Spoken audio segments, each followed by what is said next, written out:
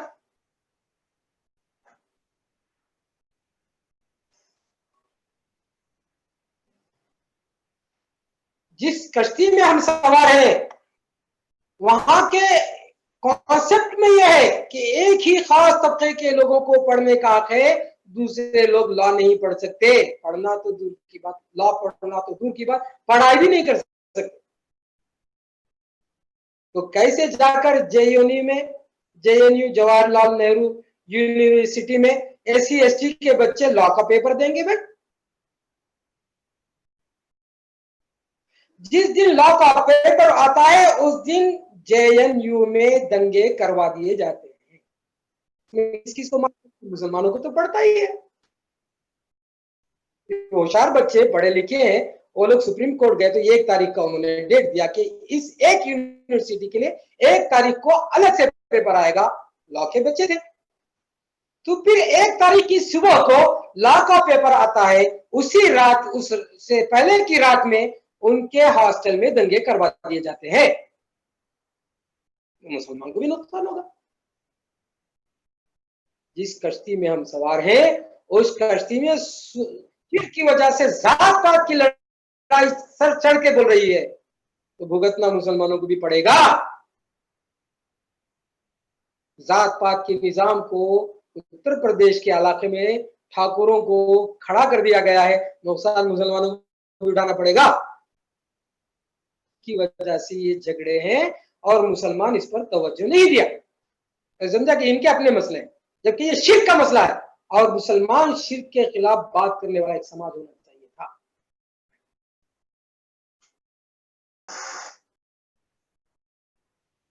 جس کشتی میں ہم سوار ہیں اگر اس کشتی میں کووڈ-19 جیسی وبائی بیماری کے ذریعے سے قحط آئیں گا تو وہاں بسے ہوئے مسلمانوں کو نہیں چھوڑا جائے گا,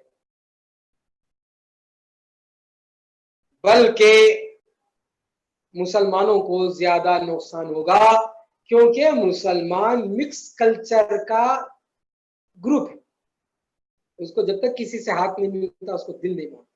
اس کو جب تک پڑوس میں بغل میں کھڑا کر کسی کو نماز نہ پڑھ لے اس کا دل نہیں مانتا. اس کو جب تک ایک دسترخوان میں بیٹھ کر کھانا لے اس کو دل نہیں لگتا.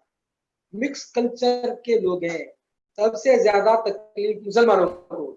اور یہ بات رسول اللہ صلی اللہ علیہ وسلم نے کہا ہے.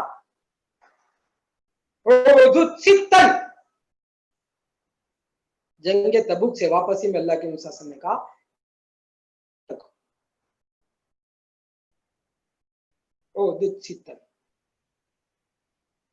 یہ بات طے ہے کہ نبی جس سچویشن میں بات کرتے ہیں اس کا رزلٹ اتنا وسیع ہوتا ہے. طائف میں جو بولے وہ طائف والوں کے لیے, مکے میں جو بولے وہ مکے والوں کے لیے, مدینے میں جو بولے وہ پورے عرب کے لیے.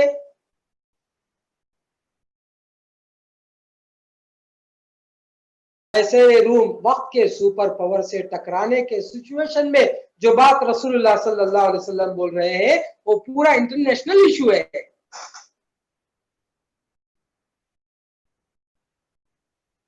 یعنی وقت کے سپر پاور سے جب ٹکرانے کا سچویشن ہے اس وقت جو رسول اللہ صلی اللہ علیہ وسلم بولیں گے اس کا اثر پوری دنیا میں ظاہر ہوگا. بعض علاقے کے لیے وہ حدیثیں نہیں ہے. رسول صلی اللہ علیہ وسلم نے فرمایا 6 باتوں کو یاد رکھو جو پوری دنیا پر افیکٹ کرے گا. پہلا موتی, میری وفات, یعنی نبی کا مرنا پوری دنیا کے لیے خسارہ ہے, پوری دنیا کے لیے نقصان ہے. یعنی جو بات 6 رسول اللہ صلی اللہ علیہ وسلم نے بولے ہیں وہ پوری دنیا کے لیے بننے والے موضوعات ہیں.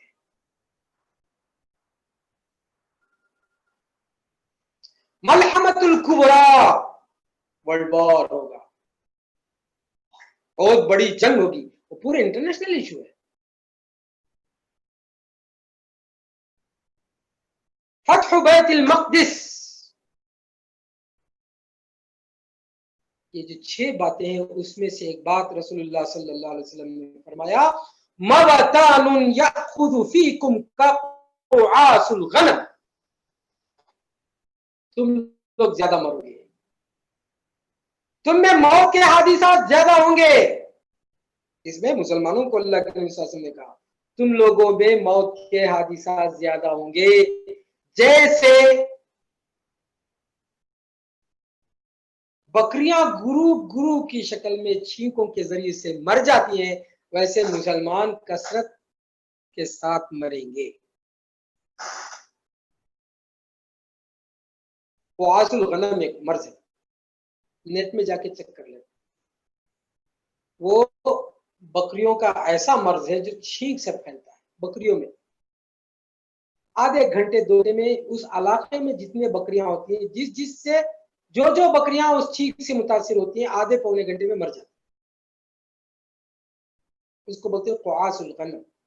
نبی کریم صلی اللہ علیہ وسلم نے مثال دے کے سمجھایا، جیسے قواس الغنم کا مرض ہے، یعنی بکریاں چھینکوں کے ذریعے سے مر جاتی ہیں، تم لوگ بھی اس طریقے سے گروپ کی شکل میں چلتے چلتے مر جاؤ گے، اور یہ حادثہ مسلمانوں میں زیادہ ہوگا۔ آپ ریکارڈ اٹھا کے دیکھ لیجئے، مسلم سماج کے لوگ زیادہ مرے۔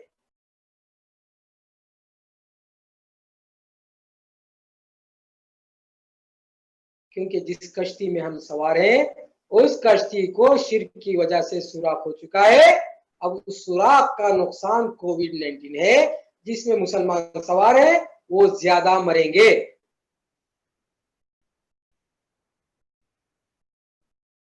جب یہ عذاب کی کارروائی ہے تو ہمیں کیا کرنا ہے؟ یا تو نبیوں کو کیا ویسے کوارنٹائن ہو جائے، یعنی جب نوح علیہ السلام کی قوم پر اللہ تعالیٰ عذاب کی کارروائی کیا تو اللہ تبارک و تعالیٰ نے نوح علیہ السلام اور اصحاب نوح کو کہا کہ تم یہاں سے کوارنٹائن ہو جاؤ، کشتی میں سوار اس جگہ میں مت۔ اصحاب لوط کو اللہ تبارک و تعالیٰ نے حکم دیا کہ تم اس علاقے کو چھوڑ دو، کہ اس علاقے میں عذاب آنے والا ہے، کوارنٹائن کی۔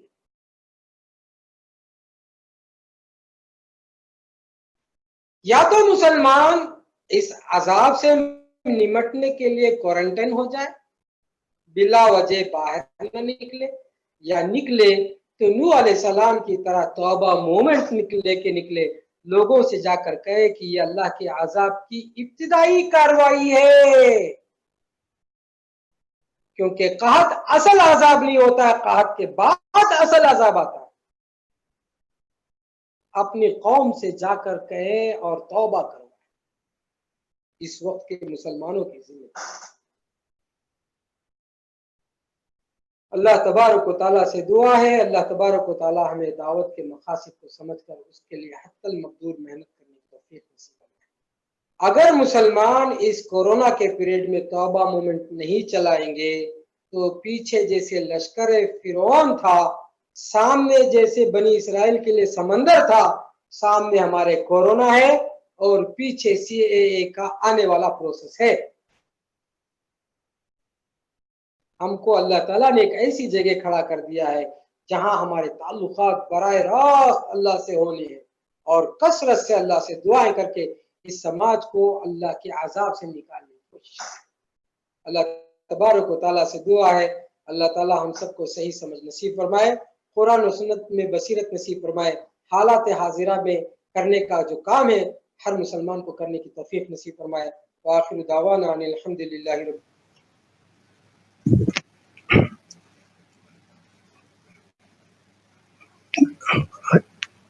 جزاک اللہ خیر شیخ۔ العالمین۔ السلام علیکم ورحمۃ اللہ وبرکاتہ۔ جزاک اللہ خیر شیخ۔ تو ابھی ہم لوگ کوسچن آنسر سیشن سٹارٹ ہوگا۔ السلام علیکم شیخ۔ ایک سوال ہے، یہ ایکچولی بنگال میں، ویسٹ بنگال میں ایک مطلب فیسٹیول کا سچویشن آ رہا ہے جس کو مطلب درگا پوجا کہتے ہیں۔ تو یہاں پہ ایک مطلب یہ عام لوگ ایسے بولتے ہیں کہ دھرم اپنا اپنا لیکن فیسٹیول سب کا، تو ایسے سوچ سے مطلب اسلام کا کیا مطلب ایکچولی کیا پوائنٹ آف ویو ہے؟ اسلام کا پرابلم ہی یہی ہے کہ وہ کسی دوسرے دھرم کے ساتھ چل نہیں سکتا،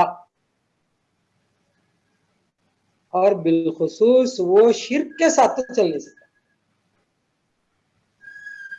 اور یہ جو درگا پوجا ہے وہ بت پرستی نہیں ہے، وہ جن کی پوجا ہے، جن، اور بھارت میں جنوں کی پوجا عام ہے۔ اس وقت جنوں سے لوگوں کو بچایا جائے، واقف کیا جائے کہ تم جن کی پوجا کریں گے تو تمہارے گھر میں یہ اڈا بنائیں گے، الٹا کھل کر لوگوں کو سمجھانا ہے کہ یہ جنوں کی پوجا ہے، اس سے باز آ جاؤ، نہیں تو تمہارے گھروں میں یہ داخل ہو جائیں گے جن شیاطین۔ جی جزاک اللہ خیر شیخ۔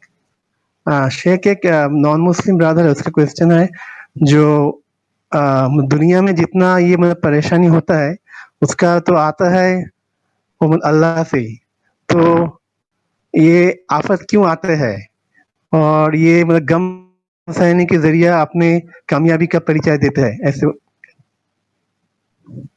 ایسے کیسا سوال ہے؟